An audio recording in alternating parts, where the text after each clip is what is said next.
Live Formula One. Hello and welcome back to the Chequered Flag. We were going to bring you a usual extra pod this week, but we've had to scrap that in favour of an emergency podcast.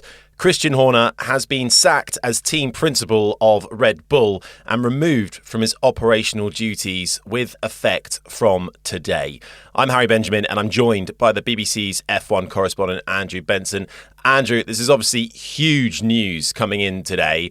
Christian Horner has been embroiled in controversy for the last couple of years now, but why has this happened today? Well, that's a good question, Harry. We don't know the definitive reason, but we don't know the straw that broke the camel's back, if you want to put it that way. But as you say, there's been quite a tumultuous series of events revolving Red Bull over the last 18 months or so. You know, we can add up a whole bunch of different things. There was the allegations of sexual harassment and coercive controlling behaviour, which he was that were made by a female employee last year. Actually technically in December 2023, which he was cleared of by 2 internal investigations, but we don't know how that's resolving itself externally at the moment. You've got the competitive decline of the team, you've got Adrian Newey's departure, Jonathan Wheatley's departure, Will Courtney, the head of strategy's impending departure, questions about Max Verstappen's future, will he go to Mercedes next year?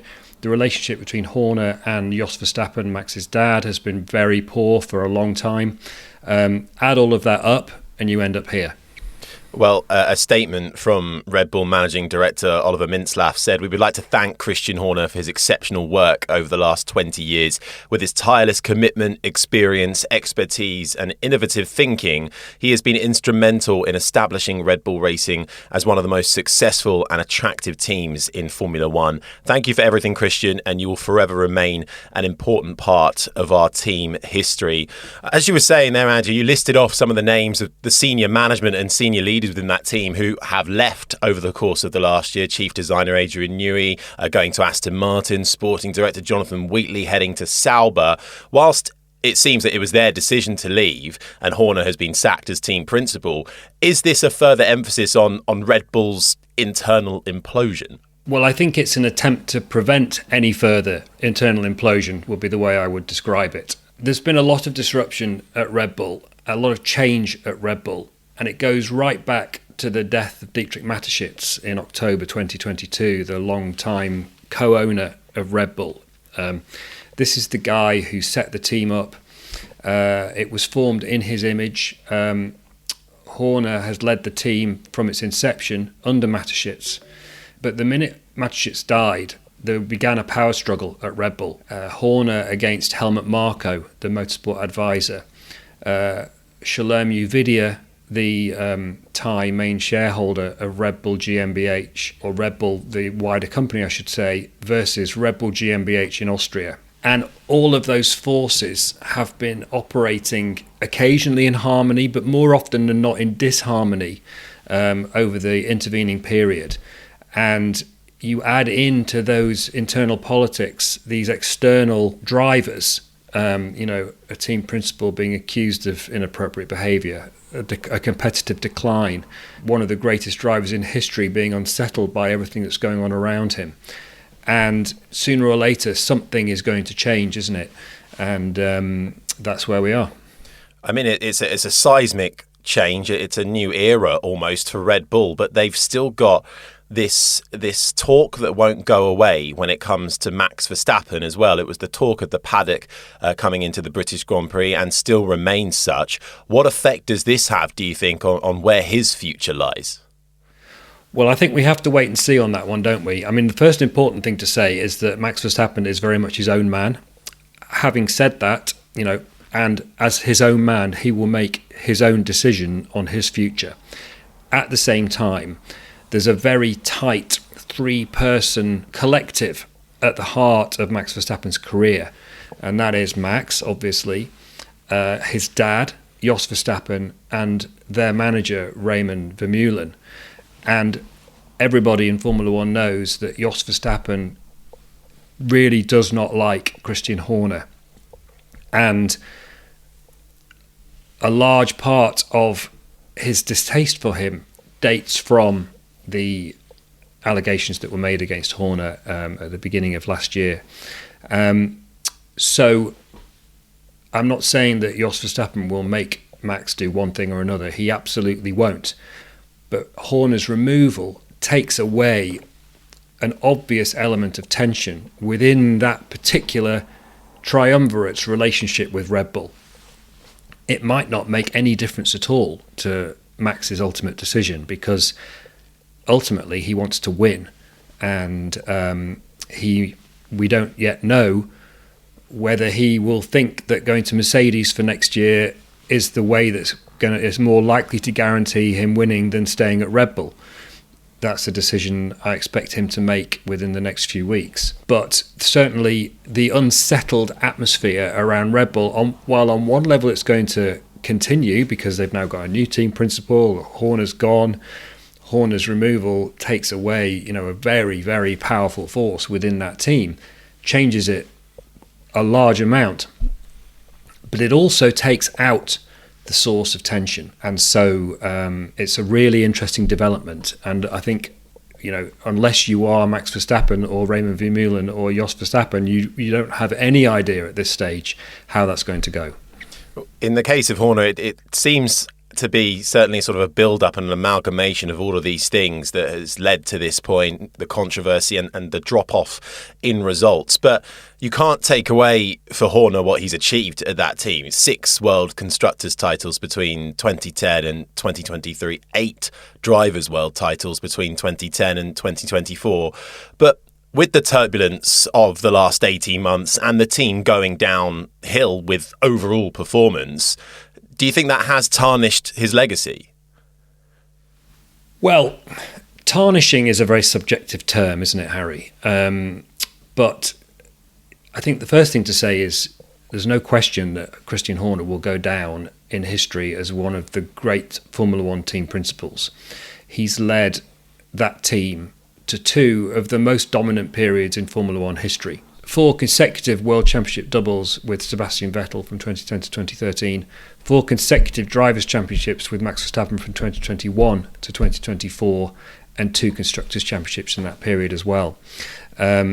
Nothing can take that away from Horner. They were a team that operated on an incredibly high level. They changed the standards by which teams operated. They were always on the front foot. They were always improvisational. They were always daring and brave. You saw it in their race strategy. And all of those things are highly impressive and will be always remembered. But, I think there's a lot of parallels here with Ron Dennis, the McLaren leader for so long. Ron Dennis will also go down in history as one of the great Formula One team principals. But ultimately, through a combination of hubris and wrong decision-making in Ron Dennis's case, he lost his grip on that team and was ultimately ousted. And I think some people would see this as a very similar situation. Horner got himself into a position where the powerful forces around him were all aligned in no longer being happy with the way he was conducting himself and leading the team. And that's what's led to his downfall. So you can't take away what he achieved, but at the same time, you can't ignore how it ended. The most experienced team principal on the grid, now no more. Is this the end for Horner in Formula One, or could we see him pop up elsewhere? Well, never say never in Formula One. It's one of those cliches, isn't it? Right now, this looks like the end of the road, but he's a survivor and he lives and breathes Formula One. And this will hurt so much for Christian Horner. And I would imagine he will want to be back. Right now, it's hard to see how he could come back, but I certainly wouldn't rule it out. You mentioned that Red Bull already have announced that there will be a replacement for Christian Horner. It will be Racing Bull's team principal, Laurent Mekies. Is that a straight promotion for Mekies? Yes, and I think one of the things that's most interesting about that is that he's such a different personality from Horner. This is a guy who's fundamentally an engineer. He's worked his way up through a bunch of different positions. He's been at Ferrari, he's been at the FIA, he joined the Red Bull Junior team through his various guys. Had various name changes, obviously. A couple of years ago, he's a quiet figure. He's not a self-promoter, at least in terms of the public-facing aspect of the role. So you can see it as quite a functional appointment, and it's an appointment that could be seen to be a statement in that effect, because Horner had become almost inextricably linked with the team. And some of the criticisms that I'd heard of Christian Horner in the past few months or so, or slightly longer than that, had been that he was no longer able to see himself separate from the team. As a leader, you can't end up under any kind of delusion that you are the team, if you like. And no one can second guess what's going on inside somebody else's head. But observers of Red Bull, close observers of Red Bull, people who've worked closely with Red Bull, they perceived a change in approach in recent times, a sense that those dividing lines were being blurred, and that decisions were being made because they were good for Christian Horner, but they were not necessarily the right decisions for Red Bull. I'm not saying whether these people were right or not, but it's very clear that the Red Bull management were not happy with the way the team was being led, and therefore they've made the decision to replace him. Christian Horner sacked as team principal of the organisation and removed from his operational duties with effect from today. We're recording this just a few hours really after that was made public. So this is very much reacting off of what we know at the moment. Are you expecting, Andrew, more news over the course of the next few days? And how will this affect the team building up to Belgium? Well, it's going to be a big, deep breath, isn't it, for Red Bull? A big reset, and it'll be interesting to see how they move forward. They've got, let's not forget, they're a very strong team. They know how to go racing. They don't necessarily need Christian Horner in charge of them to go racing properly. But with any change like this, it's inevitably going to lead to some kind of change. Laurent Mekies, he's unlikely to run the team in the same way as Christian Horner, but he's also the sort of guy who's not going to go in and start, randomly changing things just for the sake of it. He'll take his time. He'll learn what's good about Red Bull, and there are many great things about Red Bull, and he'll also learn what needs to be tweaked. I mean, just on the way Red Bull have gone racing this year, I think it's been quite interesting that, they were for a very long time the most well-drilled team in the paddock. Their pit stops were consistently the best. Pit stops, for example. And while I wouldn't say there's been a huge shift, but I think, Harry, we've all noticed, haven't we, that it's not Red Bull anymore that are consistently the fastest pit stop team. They don't have the record pit stop for this season, for example. It's Ferrari, I believe. And while it would be wrong to draw too many facile conclusions, lots of people in Formula One have looked at the fact that Jonathan Wheatley, who marshalled that team with military precision for a long time, isn't there anymore. And now he's at Sauber, whose race operations have significantly improved this year, and drawn an obvious conclusion. You can apply the same principle to Red Bull's design. Sergio Perez, in fact, we'll come on to Sergio Perez in a minute because it's a really interesting aspect of this story, I think. But Sergio Perez said in a podcast a couple of weeks ago that the decline of Red Bull started on the day Adrian Newey left, or at least was taken away from frontline involvement with the design of the car. And while that might be an oversimplification, that is literally the timeline of what happened. Through last year, people such as me were asking that question: is your decline in form directly related to the fact that Adrian Newey has left? Of course, Horner would dismiss it. Verstappen would say things like, well, it shouldn't be. Well, except I would say maybe it should be, because Adrian Newey hasn't got into that position to be regarded as the greatest designer in Formula One history without reason. You take someone like that out of the engineering mix, And we're not just talking about design capability, we're talking about race engineering capability. You know, how do you define the difference that somebody makes through just a comment or a question in a meeting, you know, where they might be going down one direction and someone with that level of experience says, hang on a minute, have we thought about this? And it just stops everything. It can just be one thing like that. And it might seem subtle and small, but actually it could have a seismic impact.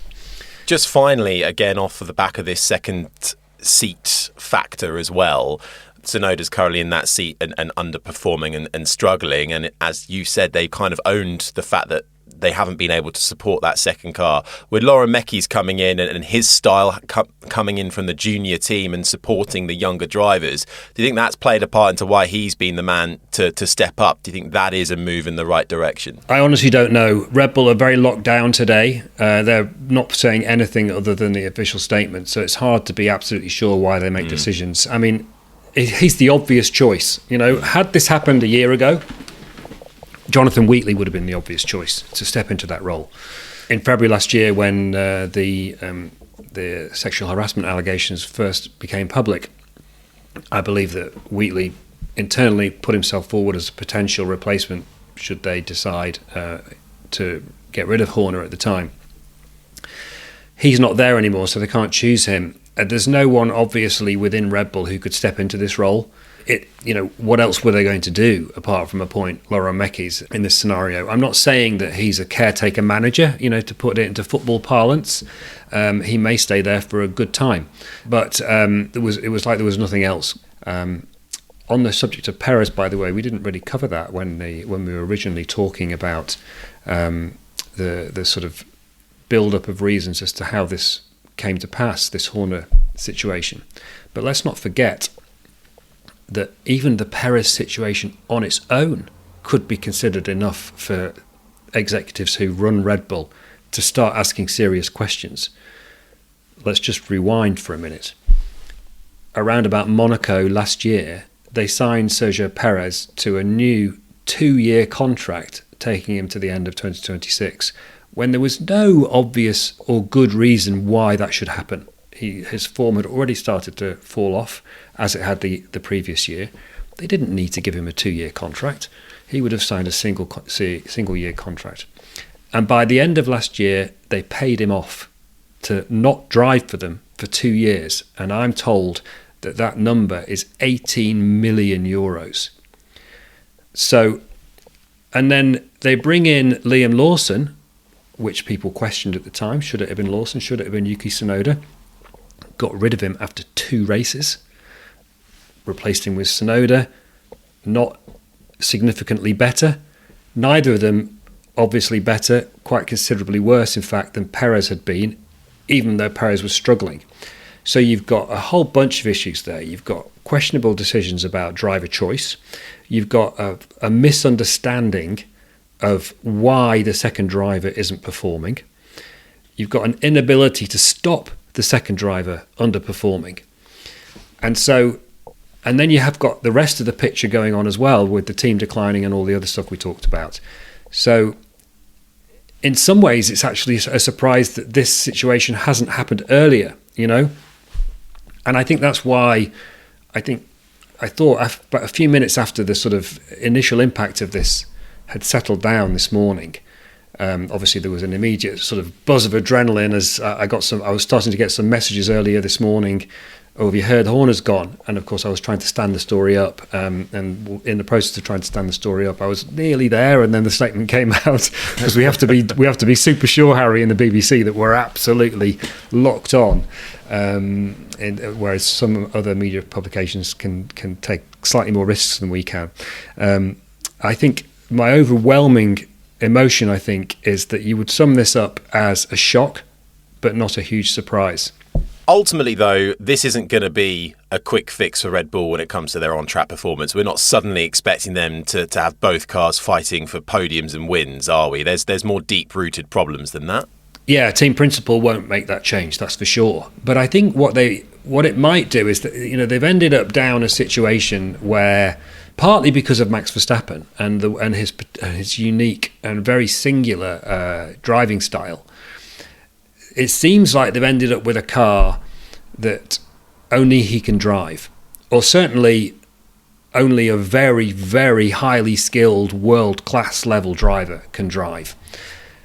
And while ending up in that situation, and which, by the way, is not necessarily the best way to go racing. In fact, what's ironic about that is that Adrian Newey, in all the time I've known him, 30-odd years, he's always talked about the importance of a wide window of performance and not going after peak downforce levels, but going after the most downforce you can get most of the time. So it's kind of weird that Red Bull have ended up in this situation. While having that, they've had this philosophy of not signing a driver who is on Verstappen's level or even close to it to put alongside him. Well, that doesn't work. We've seen that. And with Horner in charge, they seemed incapable of changing either of those two situations. Even though it was very obvious that something needed to change. You know, we talked before, I think, Harry, haven't we, on this podcast about Red Bull being locked into a kind of doom loop with their second driver because of this situation. So now they've got a new leadership. And just to take a step back for a minute, this also says quite a lot about the internal politics at Red Bull. So Shalom Uvidya, the Thai major shareholder that I mentioned before, he's obviously still in charge. And Red Bull GmbH in Austria is still 49% shareholders. But ultimately what's happened here is that Red Bull GmbH have got their way. It's come about 15 months after they wanted to have their way, but this is what they wanted. So plenty of uncertainty to watch unfold over the next few months and years. Certainly is. Thank you, Andrew. Huge news in the world of Formula One today and the end of an era for Red Bull Racing. We'll, of course, keep you updated with all the latest fallout from this across the BBC Sport website. We'll be back for another Checkered Flag extra podcast next week. If you have any questions for Andrew, you can email f1@bbc.co.uk and we'll try to get them answered on next week's show. The next race is the Belgian Grand Prix. You can hear our usual race week content for that from Friday the 25th of July, including live coverage of every session plus the race across the 5 Live network. Thank you for your company. This has been an IMG production for BBC Sounds.